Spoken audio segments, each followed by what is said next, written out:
আলাইকুম এভরিওয়ান, আশা করি তোমরা সবাই ভালো আছো। তিনটি লেসন্সের আজকের লেকচারে তোমাদের সবাইকে স্বাগতম জানাচ্ছি।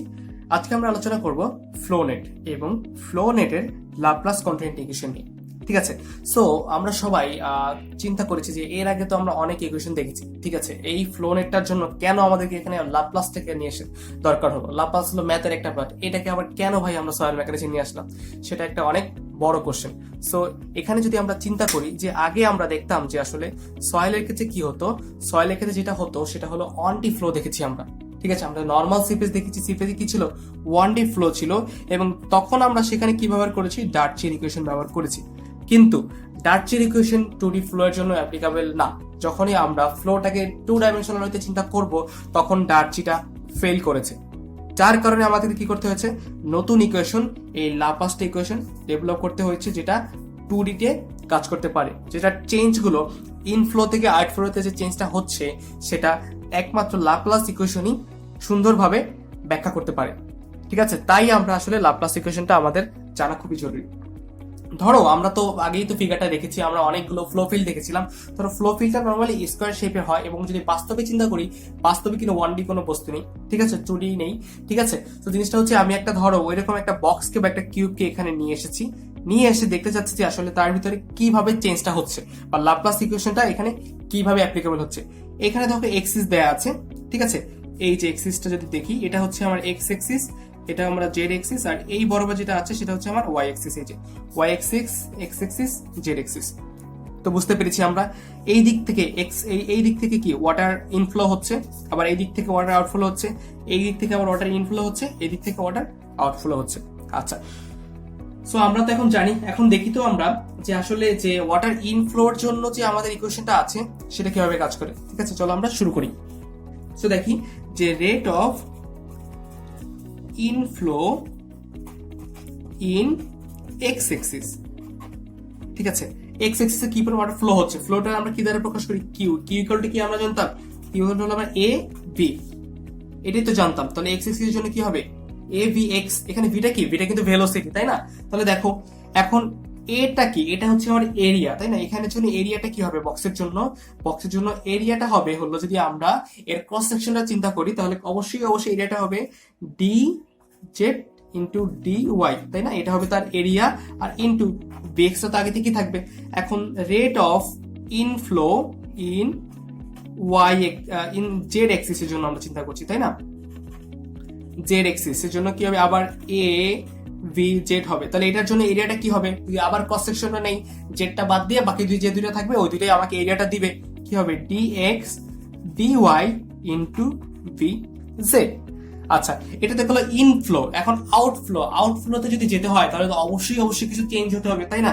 তাহলে এখন যদি rate of outflow in x Axis, এখন এখানে কি অবশ্যই তো চেঞ্জ হবে, আগে যে ফ্লোটা ছিল সেটাই তো এখানে থাকবে না, অবশ্যই সেটা এখানে থাকবে না, এখানে কিছুটা চেঞ্জ হবে।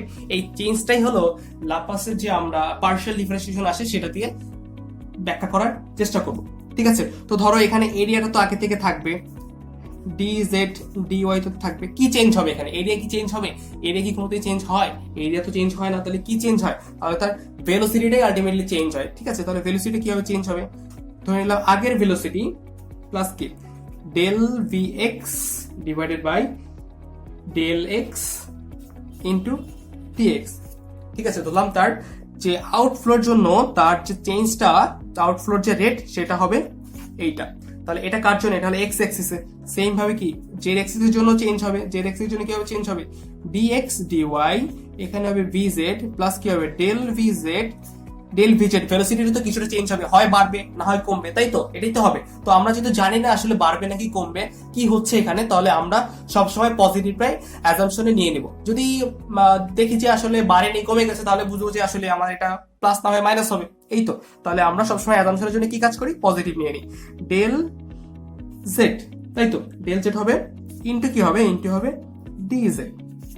আচ্ছা, সো এটা তো বুঝতে পারলাম। ঠিক আছে, এই যে কিভাবে এক্স এক্সিস এর জন্য কি হলো, ওয়াই এক্সিস এর জন্য কি, জেড এক্সিস এর জন্য আউটফ্লোতে কি, জেড এক্সিস এর আউটফ্লোতে কি হবে, সেটা আমরা বের করে ফেলেছি। আচ্ছা, এবার চলো আমরা একটা ইকুয়েশন জানি, সেটা হচ্ছে যে টোটাল ইনফ্লো। আমরা জানি, আমরা কারেন্টের ক্ষেত্রেও দেখেছি আবার এক্ষেত্রেও সেম জিনিস হয় যে টোটাল যতটুকু ইনফ্লো হবে ততটুকুই আউটফ্লো হতে বাধ্য, সে টোটাল ইনফ্লো এবং আউটফ্লো হতে অবশ্যই বাধ্য। যদিও কিছু হেড লস থাকে, হেড লসটাকে আমরা ইগনোর করছি, এখানে ইগনোর করে আমরা এখানে বলছি টোটাল ইনফ্লো ইকুয়াল টু কি হবে, টোটাল আউটফ্লো, তাই না?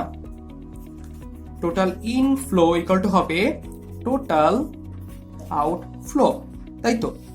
আচ্ছা, তাহলে দেখো এখানে ইনফ্লো হচ্ছে কি, ইনফ্লো হচ্ছে হলো ডিজেড ডিওয়াই ডট ভিএক্স আর কি প্লাস কি হবে বলো, প্লাস হবে ডিএক্স ডিওয়াই ভিজেড। এবার আসো আউটফ্লো কি কি হচ্ছে দেখি। প্রথমটার জন্য অনেক বড় equation, dz dy vx plus del vx del x into কি ডিএক্স, তাই তো? তারপরে আবার কি প্লাস দিয়ে কি হবে dx dy into vz plus del vz del z dz, তাই না? আচ্ছা আচ্ছা, এখন দেখো তো কিছু কাটাকাটি করা যায় কিনা। এই যে দেখো, এই যে পুরা যে পার্টটা আছে ডিজেড ডিওয়াই ভিএক্স, এই পাশে কি আছে, এটা আছে ডিজেড ডিওয়াই, এই যে দেখো ভিএক্স কেটে দিলাম এই পার্টটা। তারপর একটা পার্টটা দেখি ডিএক্স ডিওয়াই ভিজেড, দেখি এই পাশে আছে এখানে ডিএক্স ডিওয়াই, যদি আমরা যদি আমরা এখানে গুণটা করে দিতাম ব্র্যাকেটটা উঠিয়ে দিয়ে, তাহলে কি পেতাম, এখানে ভিজেড আছে, কারণ এই পার্টটা কাটাকাটি হয়ে গেল। এখন তাহলে এখানে কি রিমেইন করলো আমার, এখানে দেখো রিমেইন করছে হলো ডিজেড ডিওয়াই ডিএক্স, সাথে কি আছে ডেল ভিএক্স ডিভাইডেড বাই আছে ডেল এক্স, প্লাস কি আছে আবার দেখো dx dy dz del vz divide by আছে হলো ডেল জেড ইকুয়াল টু 0। তাহলে দেখতে পাচ্ছ যে এখানে দেখো কমন কি কি আছে, এই পার্টটা আর এই পার্টটা কি আছে, টোটালি কমন আছে। আচ্ছা, তাহলে চলো এবার দেখি তারপরের লাইনে কি লেখা যায়। তারপরের লাইনে চলো আমরা কমন নিয়ে নিই। আমরা কি করবো, এখানে আমরা কমন নিয়ে নিব। তো দেখো কি কমন নিব আমরা এখানে কমন নিব হলো ডিএক্স ডিওয়াই ডিজেড, তাই তো? এটা আছে, এটার সাথে কি কমন যাচ্ছে দেখো, এটা কমন নিয়ে নিলাম। তারপর কি থাকে del v x divided by del x plus del V z divided by del z equal to হচ্ছে 0। আচ্ছা, এটা যদি বুঝতে পারি আমরা, তাহলে একটা কথা বলো তো, এই যে দেখো এই যে dx dot dy dot dz, আমরা তো প্রত্যেকটা অংশ ধরেছিলাম, এটা কি দৈর্ঘ্য, এটা প্রস্থ, এটা উচ্চতা, মানে কত, এটা ভলিউম না? বলো তো, এটা ভলিউম হচ্ছে না, এটা ডিএম হচ্ছে না, ভলিউম, ক্ষুদ্র অংশের ভলিউম। তো ভলিউম ক্ষুদ্র হোক বা বড় হোক, ভলিউম কি কখনো 0 হতে পারে বলো তো? ভলিউম কখনো 0 হতে পারে না। তার মানে এই পার্টটাও নট ইকুয়াল টু 0। তার মানে এই পার্টটা যদি নট ইকুয়াল টু 0 হয়, তাহলে বাকি কি পার্ট থাকে, del v x del x plus del V z divided by del z equal to অবশ্যই 0 হয়, তাই না? এটা তো আমরা প্রথম পার্ট পেলাম। আচ্ছা, এবার চলো আমি যদি এখন এখানে ডার্চির ইকুয়েশনটা অ্যাপ্লাই করি।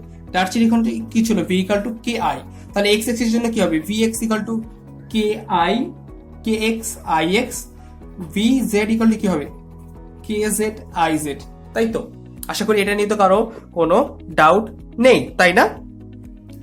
তাই তো? আচ্ছা, যদি এটা আমরা বুঝতে পারি, তাহলে চলো এবারে আমরা এর পরের জিনিসটা ক্লিয়ার করে নিই। সেটা হচ্ছে আবার দেখো আইএক্স ইকুয়াল টু কি বলা যায়, আইএক্সটা কি hydraulic gradient, ix equal to বলা যায় না del h divide by del x, এবং এটার জন্য কি বলা যায়, এটার জন্য বলা যায় ডেল এইচ ডিভাইড বাই কি ডেল জেড। এখন যদি এই সবগুলো জিনিস আমি 1 নম্বর ইকুয়েশনে বসাই, তাহলে কি পাই বলো তো? তাহলে পাচ্ছি হলো del del x into k x into del h divide by del x plus পাচ্ছি ডেল ডেল জেড ইন্টু কি পাচ্ছি k z into del h divided by del z equal to কি হচ্ছে 0। এখন দেখো যদি আমি কে এক্স থেকে বাইরে নিয়ে আসি, তাহলে কি পাচ্ছি k x into del square h divide by del x square plus k z into del square h divide by del square z equal to কি হচ্ছে 0 হচ্ছে। ধরো তর্কের খাতিরে ধরে দিলাম কে এক্স ইকুয়াল টু হলো কে জেড, তখন কি পাচ্ছি আমি, এই দুইটা কি হচ্ছে কমন নিয়ে ইকুয়াল টু তে 0 তে চলে যাচ্ছে। তাহলে ফাইনালি কি থাকে divide by del x square plus del square h divided by del z square equal to 0। তার মানে এটাই হলো আমার সেই কন্টিনিউটি ইকুয়েশন, ঠিক আছে, ল্যাপ্লাস কন্টিনিউটি ইকুয়েশন, যেটার জন্য আমরা এতক্ষণ চেষ্টা করছি প্রুফ করার জন্য। তো আশা করি তোমরা সবাই বুঝতে পেরেছো ল্যাপ্লাস কন্টিনিউটি ইকুয়েশনটা, এবং এইখানে ভেলোসিটিটা ইনফ্লো এবং আউটফ্লোতে কিভাবে চেঞ্জ হয় সেটাও তোমরা বুঝতে পেরেছো। ঠিক আছে, আজকে এই পর্যন্তই, ধন্যবাদ সবাইকে।